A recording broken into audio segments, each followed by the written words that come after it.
नमस्कार दोस्तों, welcome to my YouTube channel. दोस्तों, आज मैं क्लास 10 सब्जेक्ट हिंदी में जीवन परिचय बताऊंगी। तो जीवन परिचय में मैं आप लोगों को आज महादेवी वर्मा जी का जीवन परिचय लिखना बताऊंगी कि बोर्ड एग्जाम परीक्षा में महादेवी वर्मा जी का जीवन परिचय कैसे लिखा जाएगा और उनका जीवन परिचय लिखते समय कौन कौन सी हेडिंग डाली जाती है और कितने शब्द में लिखा जाता है, उन सभी को मैं एक ही वीडियो में आप लोगों को बताऊंगी। और देखिए दोस्तों, मैं अभी बताऊंगी कि जीवन परिचय में क्या लिखा जाता है, साहित्यिक परिचय में क्या लिखा जाता है, भाषा में क्या लिखा जाता है, उनकी रचनाएं में क्या लिखा जाता है, शैली में, ये सभी मैं एक ही वीडियो में आप लोगों को बताऊंगी। तो देखिए दोस्तों, हमने जीवन परिचय को हेडिंग की सहायता से लिखा है और हेडिंग वाइज आप लोग बोर्ड एग्जाम की परीक्षा की कॉपी में लिखेंगे। हेडिंग वाइज लिखने से होता है कि जो एग्जामिनर होते हैं आपकी कॉपी जब चेक करते हैं तो वे आप लोगों को अच्छे नंबर देते हैं। जीवन परिचय में जो 5 नंबर के पूछे जाते हैं तो उसमें कोई नंबर नहीं कटता। यदि आप लोग ऐसे हेडिंग वाइज बोर्ड एग्जाम की परीक्षा में अपने कॉपी में लिखेंगे तो आप लोगों के नंबर नहीं कटेंगे। तो आइए दोस्तों, मैं आप लोगों को बताती हूँ। तो आप लोग पहला हेडिंग डालेंगे जीवन परिचय। पहला हेडिंग रहेगा जीवन परिचय। तो जीवन परिचय में लिखेंगे कि महादेवी वर्मा जी का जन्म। महादेवी वर्मा जी का जन्म सन 1907 ईस्वी में हुआ था। महादेवी वर्मा जी का जन्म सन 1907 ईस्वी में हुआ था। इनका जन्म उत्तर प्रदेश के सुप्रसिद्ध नगर इनका जन्म उत्तर प्रदेश के सुप्रसिद्ध नगर फर्रुखाबाद में होलिका दहन की पूर्ण पर्व के दिन हुआ था। देखिए दोस्तों कि महादेवी वर्मा जी का जन्म उत्तर प्रदेश के सुप्रसिद्ध नगर फर्रुखाबाद में होलिका दहन के पूर्ण पर्व के दिन हुआ था। इनकी माता का नाम हेमरानी देवी था, जो साधारण कवयित्री थी। देखिए दोस्तों, इनकी माता का नाम हेमरानी देवी था, जो साधारण कवयित्री थी। देखिए, जीवन परिचय में आप लोग हेडिंग डालेंगे और इसमें लिखेंगे कि महादेवी वर्मा जी का जन्म सन 1907 ईस्वी में हुआ था। महादेवी वर्मा जी का जन्म सन 1907 ईस्वी में हुआ था। इनका जन्म उत्तर प्रदेश के सुप्रसिद्ध नगर फर्रुखाबाद में होलिका दहन के पूर्ण पर्व के दिन हुआ था। देखिए दोस्तों, महादेवी वर्मा जी का जन्म फर्रुखाबाद में होलिका दहन के दिन ही हुआ था और इनकी माता का नाम हेमरानी देवी था। माता का नाम इनकी हेमरानी देवी था, जो साधारण कवित्री थी। इनकी माता कविताएं लिखा करती थी और उन्हें इसलिए कवित्री कहा जाता था। तो इनकी माता का नाम हेमरानी देवी था, जो साधारण कवित्री थी। तो देखिए दोस्तों, जैसे मैंने यहाँ पे जो सन दिया है, सन को मैंने काले पेन से लिखा है और जो यहाँ पे उनका जन्म हुआ उसको भी आप काले पेन से लिखेंगे। उनके माता पिता का नाम भी तो ऐसे आप लोग काले पेन से लिख के उसको इन्वर्टेड कामा में कर लीजिएगा, क्योंकि ऐसे लिखने से आपकी कॉपी बहुत अच्छी दिखती है और एग्जामिनर आपको फुल मार्क्स देने के प्रयास करते हैं। और तो जीवन परिचय में आप लोग इतना ही लिखेंगे। जैसे मैंने यहाँ पे जीवन परिचय में इतना लिखा तो आप लोग भी जीवन परिचय में इतना ही लिखेंगे। फिर उसके बाद हमारी देखिए दोस्तों अगली हेडिंग रहेगी। अगली हेडिंग आप लोग डालेंगे कि साहित्यिक परिचय। तो साहित्यिक परिचय में लिखेंगे कि महादेवी वर्मा का साहित्य परिचय बहुत ही साधारण था। 9 वर्ष की आयु में इनका विवाह स्वरूप नारायण वर्मा से हो गया था। देखिए दोस्तों, महादेवी वर्मा जी का साहित्यिक परिचय बहुत ही साधारण था और 9 वर्ष की आयु में इनका विवाह स्वरूप नारायण वर्मा जी से हो गया। देखिए दोस्तों, जब महादेवी वर्मा 9 वर्ष की ही थी तभी उनका विवाह स्वरूप नारायण नामक व्यक्ति के साथ हो गया था। किंतु इन्हीं दिनों यानी कि जब उनका विवाह हुआ उसी के बाद उनके माता जी यानी कि हेमरानी देवी का स्वर्गवास हो गया। उनकी माता हेमरानी देवी जी का स्वर्गवास हो गया। फिर आगे देखेंगे कि माता का साया सिर से उठ जाने के बाद इन्होंने अपना अध्ययन जारी रखा। देखिए दोस्तों, जब उनकी माता की मृत्यु हो गई तब भी उन्होंने अपने स्वाध्याय को नहीं छोड़ा, तब भी वह अपना अध्ययन जारी रखा, यानी कि तब भी वह पढ़ती रहीं तथा पढ़ने में अधिक मन लगाया और पढ़ने में भी अधिक मन लगाया। इन्होंने मैट्रिक से लेकर एमए की परीक्षाएं प्रथम श्रेणी में उत्तीर्ण की। देखिए दोस्तों, मैट्रिक का मतलब होता है कि हाई स्कूल की परीक्षा। तो इन्होंने हाई स्कूल से लेकर एमए की परीक्षा प्रथम श्रेणी में उत्तीर्ण की, यानी कि बहुत ही अच्छे नंबर लाती थी और प्रथम स्थान पे लाती थी, प्रथम श्रेणी में लाती थी। तो इन्होंने मैट्रिक से लेकर एमए की परीक्षाएं प्रथम श्रेणी में उत्तीर्ण की। फिर आगे देखेंगे कि क्या है। बहुत समय तक ये प्रयाग महाविद्यालय के प्रयाग महिला विद्यापीठ में प्रधानाचार्य पद पर कार्य करती रही। बहुत समय तक ये प्रयाग महिला विद्यापीठ में प्रधानाचार्य के पद पर कार्य करती रही। देखिए दोस्तों, महादेवी वर्मा ने बहुत समय तक प्रयाग महिला विद्यापीठ में प्रयाग में कोई महिला विद्यापीठ नामक कॉलेज रहा होगा, वहां पर इन्होंने प्रधानाचार्य पद पर कार्य किया था। तो उन्होंने यहाँ पर प्रधानाचार्य पद पर कार्य करती रही। यह हमारा साहित्यिक परिचय होगा। तो देखिए दोस्तों, आप लोग साहित्यिक परिचय हेडिंग डालेंगे और उसमें लिखेंगे कि महादेवी वर्मा जी का साहित्यिक परिचय बहुत ही साधारण था। महादेवी वर्मा जी का साहित्यिक परिचय बहुत ही साधारण था। 9 वर्ष की आयु में इनका विवाह स्वरूप नारायण वर्मा से हो गया। देखिए दोस्तों, जब महादेवी वर्मा 9 वर्ष की थी तभी इनका विवाह स्वरूप नारायण वर्मा से हो गया था। किंतु इन्हीं दिनों इनके माता का स्वर्गवास हो गया। देखिए दोस्तों, जब उनका विवाह हुआ उसी के बाद ही उनकी माता हेमरानी देवी जी का स्वर्गवास हो गया, यानी कि उनकी मृत्यु हो गई। माता का साया सिर से उठ जाने के बाद भी वह यानी कि महादेवी वर्मा ने अपने अध्ययन को जारी रखा। माता की मृत्यु होने के बाद भी उन्होंने अपने अध्ययन को नहीं छोड़ा और घर पर ही स्वाध्याय पढ़ा, यानी कि उन्होंने अपने अध्ययन को जारी रखा और तथा पढ़ने में अधिक मन लगाया। इन्होंने मैट्रिक से लेकर एमए की परीक्षाएं प्रथम श्रेणी में उत्तीर्ण की। महादेवी वर्मा ने मैट्रिक से लेकर एमए की परीक्षाएं प्रथम श्रेणी में उत्तीर्ण की। मैट्रिक मतलब हाई स्कूल से लेकर उन्होंने एमए की परीक्षाएं प्रथम श्रेणी में उत्तीर्ण किया, यानी कि बहुत अच्छे नंबर से वो पास होती रही हर बार।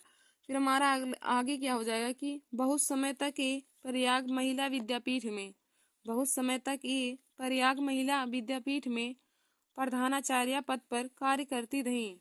देखिए दोस्तों, हमारा आगे हो जाएगा कि बहुत समय तक महादेवी वर्मा ने प्रयाग में महिला विद्यापीठ नामक कॉलेज में प्रधानाचार्य पद पर भी कार्य करती रही। तो इनके देखिए दोस्तों, साहित्यिक जीवन बहुत ही दुखद था, क्योंकि इनकी माता की इसमें मृत्यु भी हो गई थी और माता की मृत्यु होने के बाद भी इन्होंने अपनी पढ़ाई को नहीं छोड़ा, बल्कि उसे जारी रखा और इन्होंने मैट्रिक से लेकर एमए की परीक्षाएं प्रथम श्रेणी में उत्तीर्ण किया, यानी कि हाई स्कूल से लेकर एमए की परीक्षाएं तक उन्होंने बहुत अच्छे नंबर लाए और प्रथम श्रेणी में उत्तीर्ण किया। और कुछ समय तक वह बहुत समय तक ये प्रयाग में महिला विद्यापीठ में प्रधानाचार्य पद पर कार्य करती रही। प्रयाग में महिला विद्यापीठ नामक कोई कॉलेज रहा होगा, वहां पर उन्होंने प्रधानाचार्य पद पर कार्य किया। तो दोस्तों, आप लोग साहित्यिक परिचय में इतना लिखेंगे। फिर उसके बाद आगे देखिए, आगे हमारी हेडिंग रहती है तीसरी हेडिंग। तो तीसरी हेडिंग हम रचनाएं बनाते हैं। तो रचनाएं में उन्होंने जिसकी रचना की है उसको हम लिखेंगे। तो देखिए दोस्तों, यहाँ पे रचनाएं में हमारा क्या हो जाएगा। नंबर 1 है मेरा परिवार है। नंबर 2 निहार, मेरा परिवार, निहार, रश्मि, नीरजा, दीपशिखा, सांध्य गीत, अतीत के चलचित्र, स्मृति की रेखाएं। फिर हमारा है पथ के साथी, फिर श्रृंखला की कड़ियाँ। तो देखिए दोस्तों, आप लोग रचनाएं बहुत ही अच्छे तरीके से याद कर लीजिएगा, क्योंकि रचनाएं हमारी जो बहुविकल्पी क्वेश्चन होते हैं उसमें भी पूछा जाता है। तो जैसे अगर पूछ लिया कि मेरा परिवार की लेखक या कवित्री कौन है, तो ऑप्शन दे दिया जाएगा, उसमें एक ऑप्शन महादेवी वर्मा का रहेगा। तो जब आप लोगों को पता रहेगा तभी आप लोग उसका राइट आंसर लगाएंगे। तो देखिए दोस्तों, इनकी रचनाएं कौन कौन सी है। मेरा परिवार है, निहार, रश्मि, नीरजा, दीपशिखा, सांध्य गीत, अतीत के चलचित्र, स्मृति की रेखाएं, पथ के साथी और श्रृंखला की कड़ियाँ। और देखिए दोस्तों, गिल्लू भी इन्होंने लिखा है। गिल्लू नामक पाठ को महादेवी वर्मा ने ही लिखा है, तो गिल्लू भी हमारा हो जाएगा। यहाँ पे आप लोग गिल्लू भी लिख लीजिएगा, महादेवी वर्मा ने गिल्लू भी लिखा है, तो हमारा गिल्लू हो जाएगा। रचनाएं में देखिए दोस्तों क्या क्या है। मेरा परिवार, निहार, रश्मि, नीरजा, दीपशिखा, सांध्य गीत, अतीत के चलचित्र, स्मृति की रेखाएं, पथ के साथी, श्रृंखला की कड़ियां और गिल्लो। फिर दोस्तों हमारा अगला हेडिंग हो जाएगा, अगला हेडिंग हम लोग डालेंगे भाषा। तो भाषा में लिखेंगे कि उन्होंने कौन सी अपने कविता में उन्होंने अपनी कौन सी भाषा का प्रयोग किया है, उसको हम लिखेंगे। तो यहाँ पे देखिए दोस्तों हो जाएगा कि महादेवी वर्मा जी की भाषा सरल खड़ी बोली एवं शुद्ध थी। महादेवी वर्मा जी की भाषा सरल खड़ी बोली तथा शुद्ध थी। इन्होंने अपनी भाषा में मुहावरों का भी प्रयोग किया है और इन्होंने अपने कविता में खड़ी बोली और शुद्ध भाषा का भी प्रयोग किया है। देखिए दोस्तों उनकी भाषा में हो जाएगा कि महादेवी वर्मा जी की भाषा सरल खड़ी बोली एवं शुद्ध थी। इन्होंने अपनी भाषा में मुहावरे का प्रयोग किया है और अपनी कविता में भी इन्होंने खड़ी बोली और शुद्ध भाषा का प्रयोग किया है। फिर दोस्तों हम आगे देखेंगे कि इनकी शैली कैसी थी, महादेवी वर्मा ने किस शैली का प्रयोग किया है। तो यहाँ पे देखेंगे इनकी शैली वर्णात्मक, विवरणात्मक तथा भावात्मक इनकी शैली है। इनकी शैली वर्णात्मक, विवरणात्मक तथा भावात्मक है। इनकी शैली में इनके महान व्यक्तित्व की छाप दिखाई देती है। देखिए दोस्तों इनकी शैली में इनके महान व्यक्तित्व की या महान कवित्री होने की छाप दिखाई देती है या झलक दिखाई देती है। इनकी शैली से पता चलता है कि इन्होंने बहुत ही अच्छी अच्छी कविता लिखी हैं और इन्होंने अपनी शैली का बहुत ही प्रयोग करके अपनी सभी कविताएं लिखी हैं। और इनकी भाषा दोस्तों होता है कि इनकी भाषा में इन्होंने सरल खड़ी बोली एवं शुद्ध भाषा का प्रयोग किया है और इन्होंने अपनी भाषा में मुहावरे का भी प्रयोग किया है। फिर देखिए दोस्तों हमारा अगला हेडिंग रहता है और जीवन परिचय में हमारा लास्ट हेडिंग क्या रहता है कि साहित्य में योगदान, यानी कि महादेवी वर्मा जी का साहित्य में योगदान क्या था उसी के बारे में हम लिखेंगे। तो हम लोग हेडिंग डालेंगे, तो साहित्य में योगदान हम हेडिंग डाल के उसमें लिखेंगे कि महादेवी वर्मा जी हिंदी साहित्य के लिए बहुत ही कार्य किए हैं। महादेवी वर्मा जी ने हिंदी साहित्य के लिए बहुत ही कार्य किए हैं। भारत सरकार ने इन्हें पद्म भूषण की उपाधि से सम्मानित किया है। महादेवी वर्मा जी हिंदी साहित्य के लिए बहुत ही कार्य किए हैं और भारत सरकार ने इन्हें पद्म भूषण की उपाधि से सम्मानित किया है। देखिए दोस्तों हिंदी साहित्य में इनका योगदान हो जाएगा कि महादेवी वर्मा ने हिंदी साहित्य के लिए बहुत ही कार्य किया है और इन्हें भारत सरकार के द्वारा पद्म भूषण की उपाधि से सम्मानित किया गया है। महादेवी वर्मा जी को भारत सरकार के द्वारा पद्म भूषण की उपाधि से सम्मानित किया गया है। तो देखिए दोस्तों मैंने आज आप सभी लोगों को महादेवी वर्मा जी का जीवन परिचय लिखना बताया है। तो महादेवी वर्मा जी का जीवन परिचय कैसे लिखा जाता है, कितने शब्दों में लिखा जाता है और उसमें कौन कौन सी हेडिंग डाली जाती है, तो मैंने आप लोगों को आज सभी बता दिया है। तो दोस्तों आप लोग भी बोर्ड एग्जाम की परीक्षा में महादेवी वर्मा जी का जीवन परिचय पूछा जाए तो आप लोग भी ऐसे ही हेडिंग वाइज बना के लिखेंगे।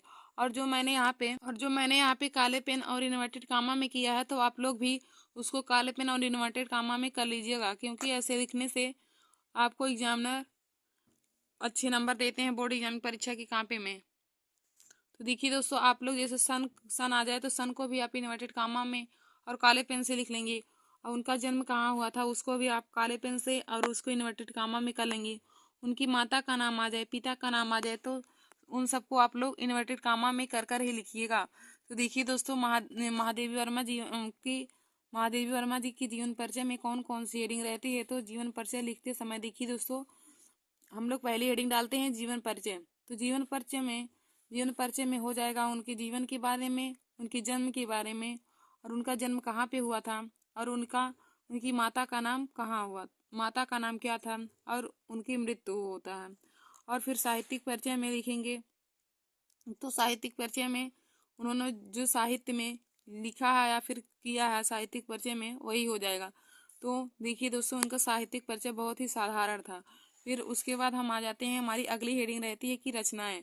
तो रचनाएं में उन्होंने जो जो रचनाएं लिखी होती है उसको हम लिखते हैं। तो देखिए दोस्तों महादेवी वर्मा जी की रचनाएं कौन कौन सी हैं। यहाँ पे हमने लिखा है कि मेरा परिवार, निहार, रश्मि, नीरजा, दीपशिखा, सांध्य गीत, अतीत के चलचित्र, स्मृति की रेखाएं, पथ के साथी और श्रृंखला की कड़ियां और गिल्लू भी महादेवी वर्मा ने लिखा है।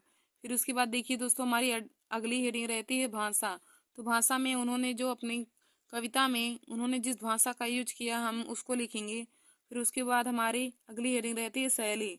तो शैली में उन्होंने अपनी कविता में किस शैली का प्रयोग किया है उसको लिखते हैं। फिर हमारी लास्ट हेडिंग रहती है कि साहित्य में योगदान, यानी कि महादेवी वर्मा जी का साहित्य में कौन कौन सा योगदान था उसको हम साहित्यिक परिचय में लिख देंगे। तो दोस्तों आज मैंने आप सभी लोगों को महादेवी वर्मा जी का जीवन परिचय लिखना बता दिया है। तो आशा करती हूँ कि आप लोगों को महादेवी वर्मा जी का जीवन परिचय समझ में आया होगा। तो दोस्तों आप लोग ऐसे ही बोर्ड एग्जाम की परीक्षा में आप लोग अपनी कॉपी में महादेवी वर्मा जी का जीवन परिचय ऐसे ही लिखिएगा और इतने ही शब्दों में और ऐसे ही हेडिंग बना के आप लोग लिखिएगा। तो धन्यवाद दोस्तों, ऐसे हमारे वीडियो को देखने के लिए आप सभी लोग हमारे YouTube channel Nancy success classes को सब्सक्राइब कर लीजिए।